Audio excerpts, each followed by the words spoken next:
किसान भले ही सड़कों पर कृषि कानूनों के खिलाफ सरकार से लड़ रहे हैं, लेकिन राजनीति करने वाले अपनी राजनीति में लगे हैं।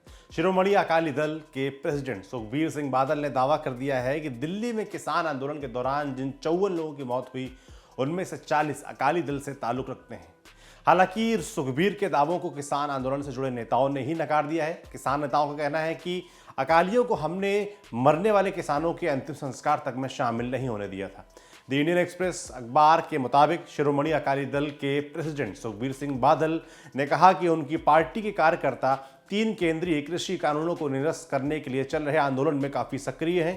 उन्होंने कहा, हमारे आम कार्यकर्ता दिल्ली के बॉर्डर पर डटे हुए हैं, कृषि कानूनों के खिलाफ प्रदर्शन कर रहे हैं, वो भी अकाली दल के वर्करों के रूप में नहीं बल्कि किसानों के रूप में। पार्टी के 65 चुनाव प्रभारी दिल्ली में हैं। हमारे युवा अकाली दल के कार्यकर्ताओं ने दिल्ली की सीमाओं पर एक तंबू शहर बनाया है। उनमें से कई ब्लॉक और गांव स्तर पर पार्टी के पदाधिकारी हैं। सुखबीर ने आगे कहा, दिल्ली सिख गुरुद्वारा प्रबंधक कमेटी ने नियमित रूप से किसानों के लिए लंगरों का आयोजन किया है, उनके रहने की व्यवस्था कर रखी है। कमेटी के अध्यक्ष मनजिंदर सिंह सिरसा अकाली दल की कोर कमेटी के मेंबर हैं, लेकिन सेवादार की तरह सीमाओं पर काम कर रहे हैं, न कि नेता के रूप में। हम किसानों के आंदोलन का पूरी तरह से समर्थन करते हैं। मैंने अपने कार्यकर्ताओं को बड़ी संख्या में सीमाओं पर जाने की सलाह दी है ताकि कानून निरस्त हो सकें। वास्तव में यह न केवल किसानों का आंदोलन है बल्कि डॉक्टरों, वकीलों, एनआरआई का भी है। संक्षेप में कहें तो हर समुदाय के लोग किसानों का समर्थन कर रहे हैं।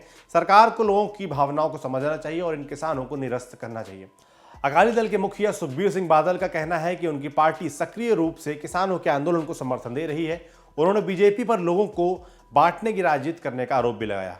द इंडियन एक्सप्रेस अखबार के मुताबिक सुखबीर के दावों से किसान यूनियन के नेता भौचक्के हैं।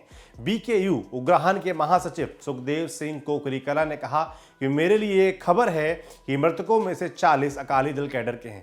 कुछ किसान एक विशेष पार्टी के मतदाता हो सकते हैं, लेकिन आप मतदाताओं को कैडर नहीं कह सकते।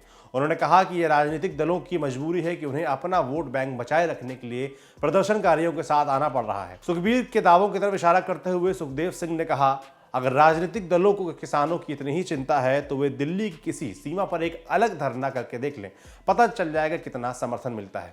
बीकेयू तकोंडा के महासचिव और अखिल भारतीय किसान संघर्ष समन्वय समिति के कार्यकारी सदस्य जगमोहन सिंह पटियाला का कहना है, हम इस तथ्य से सहमत नहीं हैं कि दिल्ली की सीमा पर जान गंवाने वाले 40 किसान अकाली दल कैडर से थे। उनके नेताओं को तो किसानों के भोग समारोह में बोलने की भी अनुमति नहीं है। ऐसे ही मामले में 15 दिसंबर को परिवारों ने अकाली दल के महासचिव प्रेम सिंह चंदूमाजरा को भोग समारोह में बोलने की अनुमति भी नहीं दी थी।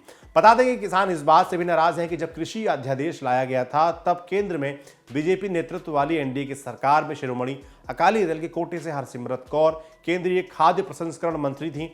हालांकि कानून बनने के बाद उन्होंने अपने पद से इस्तीफा दे दिया था। बहरहाल अकाली दल नेता सुखबीर सिंह बादल ने भले ही किसानों के समर्थन की बात की हो, लेकिन जब उनसे पूछा गया कि क्या उन्हें भाजपा से अलग होने का पछतावा है तो वो बोले, मैं इस मुद्दे पर टिप्पणी नहीं करना चाहता। हालांकि उन्होंने कहा कि बीजेपी लोगों को बांटने का खेल खेल रही है, किसानों को आतंकवादी, शहरी नक्सली कहकर पंजाब की शांति में खलल डालने के लिए बयान जारी कर रही है। इस तरह वो लोगों को एक विशेष वर्ग और धर्म के वोटों की तरह देखकर निशाना बनाते हुए उकसा रहे हैं, जिसे हम बर्दाश्त नहीं कर सकते। यही कारण है कि मैंने बीजेपी को असली टुकड़े टुकड़े गैंग कहा है। आपके लिए जानकारी लाए थे हमारे साथी अमित। देखते रहिए द लल्लन टॉप।